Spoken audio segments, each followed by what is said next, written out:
Winning is not about the trophy and the accolades. It's about the grind. It's about the obstacles. It's about the challenges. It's about the pain that you endure along the way for that 30 seconds of being able to either stand on the platform, be acknowledged by individuals that are close to you. But when that happens, your mind has to immediately shift back, because now you felt and tasted something that you could only get through winning. Are you willing to do it again? Everybody wants to win, but in order to know how to win, you got to know how to lose, because you're going to lose more than you're going to win. But every time you lose, what do you gain from it?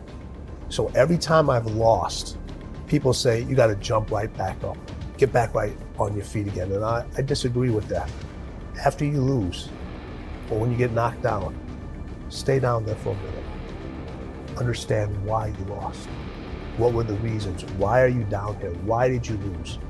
Why did you get knocked down? Because if you just jump right back up, you're going to lose again and again, and you continue going to lose the same way. So every time I lost, I stayed down for a second, minutes, hours, days, weeks. But when I stood up, I was different. I was smarter. And when I lost again, I stayed down. I stood back up. I was stronger. When I lost again, stood up, I was more resilient. Now you start putting the pieces that are necessary to win over and over and over again. So if you lose and you jump right back up and you haven't really changed from that loss, you're never going to learn from it, and you're never going to really truly know the unforgiving race to greatness, because that's part of the unforgiving part, is the losing part. That part is unforgiving. But winning and losing wants to know what's inside of you. It wants to know what makes you tick. It wants to know what your desires are. It wants to know what your ego is. It wants to know what your limitations are.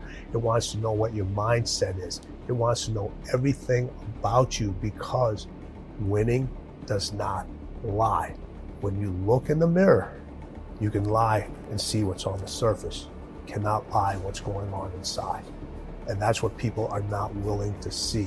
The lies that are truly going on inside of them that are not allowing them to win over and over, sometimes even win once. You have to look. Winning requires you to go so far deep inside yourself. It's way beyond the surface. People will point out your weaknesses, but there's a big difference between your weaknesses and your flaws. Your flaws are your gifts, and people are so busy trying to deal with their flaws and change their flaws, when their flaws are actually allows them to stay in that race. Life and winning is a bunch of sprints within a marathon.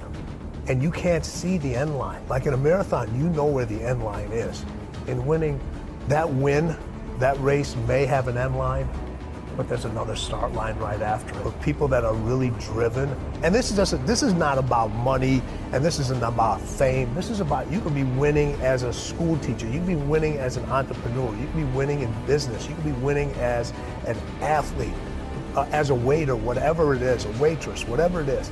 It's that every single time you sprint to that finish line, there's another start line that's coming. And that's why it never ends. It's a marathon that just keeps going, going, and going. And I try to tell people, listen, are you mentally prepared to sprint every single day? And for how long? Because somebody else is sprinting.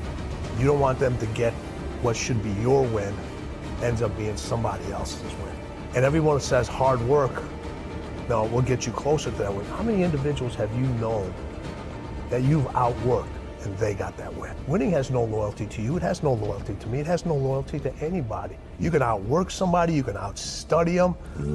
You can do all these different things. You can apply for a job, and somebody who's less qualified ends up getting that job. Winning is in all of us.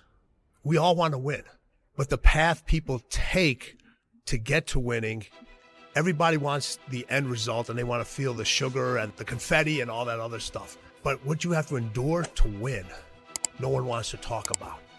And that's what really winning is about, because you spend more time enduring it and being in and not in a good place. And I wanted to bring it out and say, hey, no matter what you do in life, where you're at, this is what winning takes. And it's in all of us. It's in all of us. You find wins every single day. And when you find that win every single day, you can get closer to whatever winning means to you.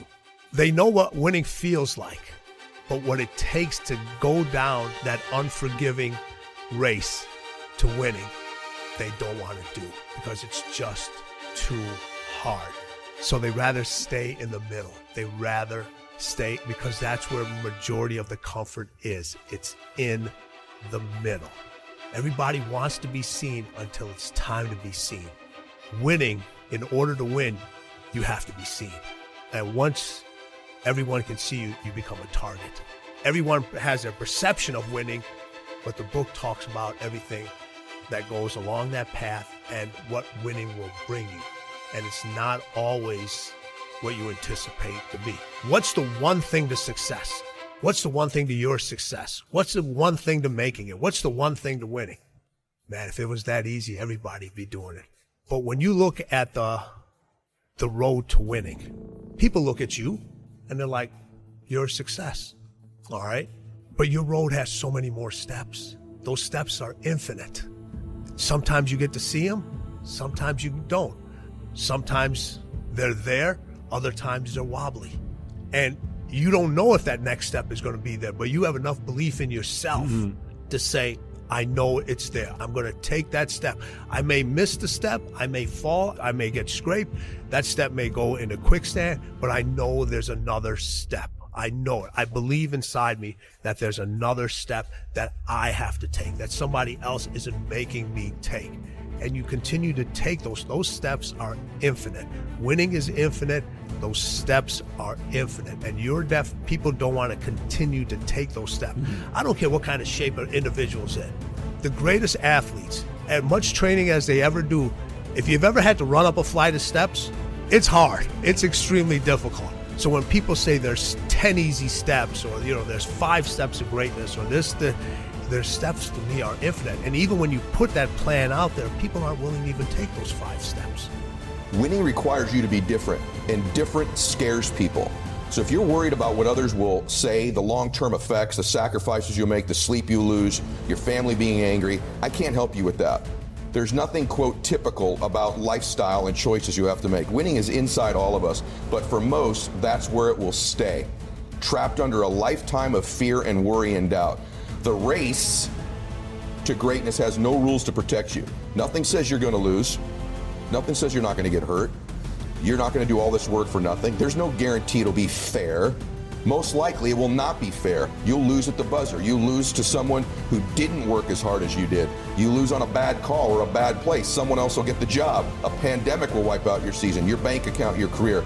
Yet, the prize at the end of that race remains so compelling, so addictive, so gorgeous, we keep running and stumbling and sacrificing and competing to catch it. Your mind has to be stronger than your feelings. Think about every poor decision you've made in your life. There was more emotion that was involved in it than there was mine. Every single one of them. Think about it. Your feelings keep you in bed. Your mind tells you, get up. Think about it. Every single day, your mind is the one that tells you, get up. And your feelings like, an extra 30 minutes, just roll this. Don't worry about it. Listen, it's not the popular decision. You are going to hurt. You are going to piss a lot of people off. Are you going to piss them off for the short term? Or are you going to piss them off for the long term? I've had so many individuals, athletes that I used to train back in the day, and I used to tell them, you're not good enough to go to the NBA. The language of winning for people that win is completely different than the language of winning from other individuals. When I talk to all my athletes, I said, describe winning in one word to me. And everybody would think about, they would be like, it's happy, it's euphoric, it's all those things, and it is. But those constant winners, their answers were, it's unpolished, it's uncivilized, it's nasty, it's hard, it's dirty, it's unforgiving. And then Kobe comes up and says, it's everything.